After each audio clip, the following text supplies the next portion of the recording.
My wife had a question that she wanted me to throw around the room, so my wife she rarely says, like, you should talk about this. So I'm like, you know, it is interesting.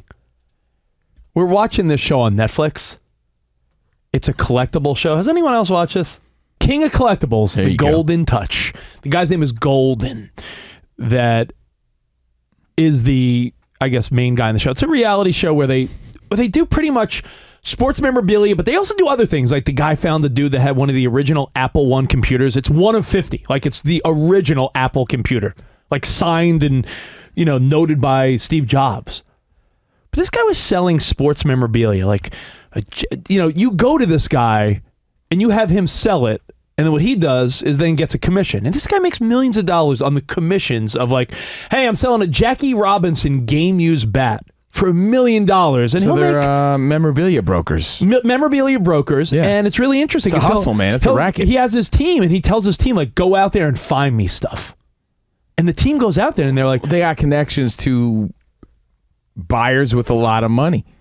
You know, some people, what we fail to realize sometimes is there's a lot of people out there with FU money willing to buy these things as investments. Not only investments, as ways to also protect some of their money and maybe even hide some of their money, right? Like, if some guy has the ability... I consider that an investment because sometimes you have the right thing, it's not going to go down in value. Yeah, if you buy a... There was one guy that bought a Lionel Messi game-worn... These players, these things are established already. It was a game-worn championship jersey.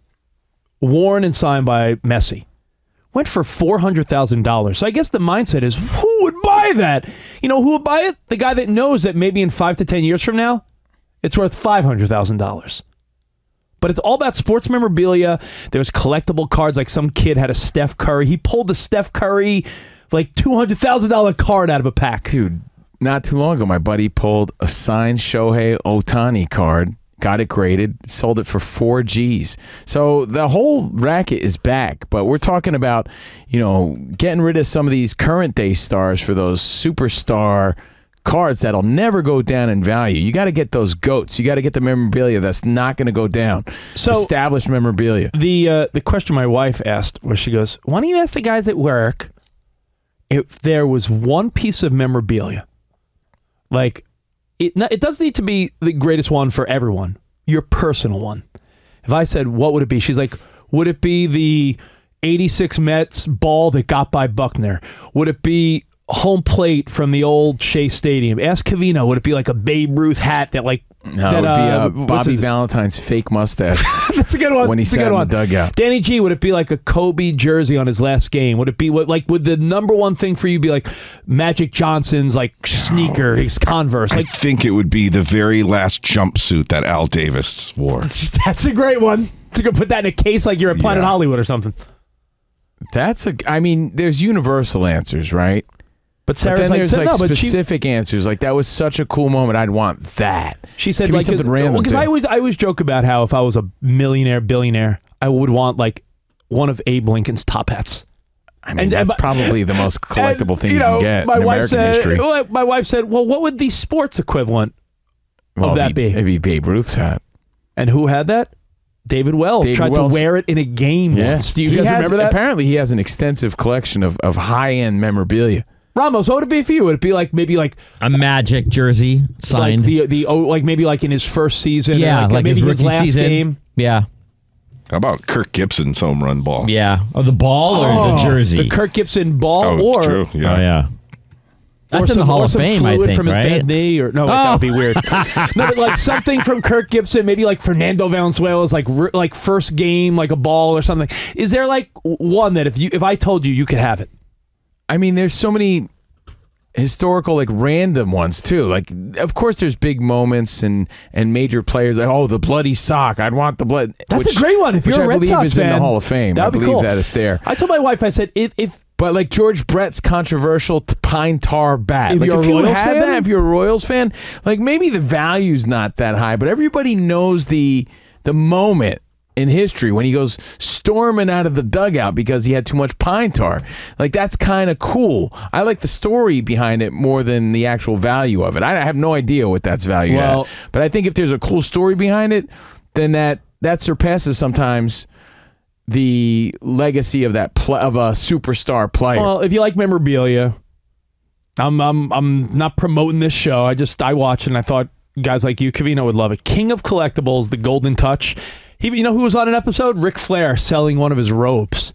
Oh, I saw how much for like an all sequence Ric Flair robe. So again, like if you were a Pelicans fan, you know, before Zion decided to not play or whatever, would you have wanted his shoe from college that he busted through?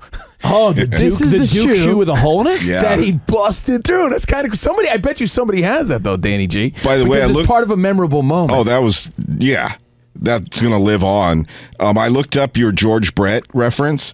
So it's in the Hall of Fame now, the pine tar bat. No way. But he first sold it to a collector named Barry Halper for $25,000. Wow, that doesn't seem like doesn't seem like a lot as far as investments, because I feel like whoever bought that for 25 G's probably turned it around and sold it for a lot more.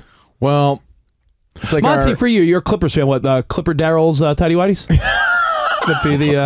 Yes, Clipper Darrell's tidy whities. I think that's what I think that. Okay. Yeah, I think that's what she'd probably want. Yeah, most. probably. I'd imagine. But yeah, that's a cool show. I like the concept of it. I like the concept. His resting robe. Yeah, Kawhi's robe, where he's like when he sits out a game. What's it called again? Load management robe. His load robe. The show? The show is called.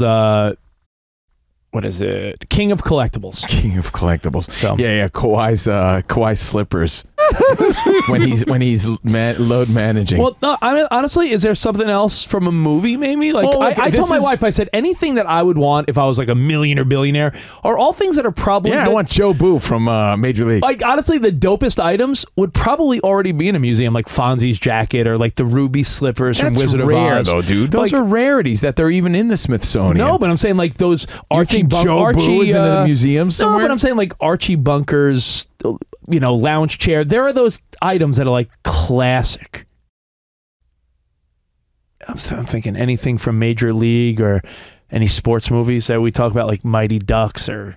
I guess Field of Dreams. Well, they built the Field of Dreams field seems like the most obvious one, the most characterized one. They have a game there, for God's sake, every year. Maybe like a jersey in a frame with Costner, maybe like some corn. Yeah. Some old corn from the field. Danny G and Ramos, you know what Rich and I both have? Which is just, I guess, fun for us. We both have autographed Kenny Powers baseballs. That was a great show. Cool. From Danny McBride, but Danny signed him Kenny Powers. I honestly, because I love that show so much, Eastbound and Down on HBO. Back in the day. I love that. How about an autographed hockey stick from Adam Sandler? Oh, yes. I love hockey. Yes. All in the hips. It's all No, that's actually, see, that's good. Like, that's more novelty. I'm sure there's a lot of items out there, and it's different for everybody depending on who they root for. Like the Michael Jackson silver glove. Like, there's got to be, like, sports or entertainment ones that just stand out. Absolutely. But it's going to be different on who you root for, and then there's universally legendary ones. Like, this is Ted Williams' stirrups. Then there's legendary players that you would take anything from. But I'll check that show out for sure. Cool.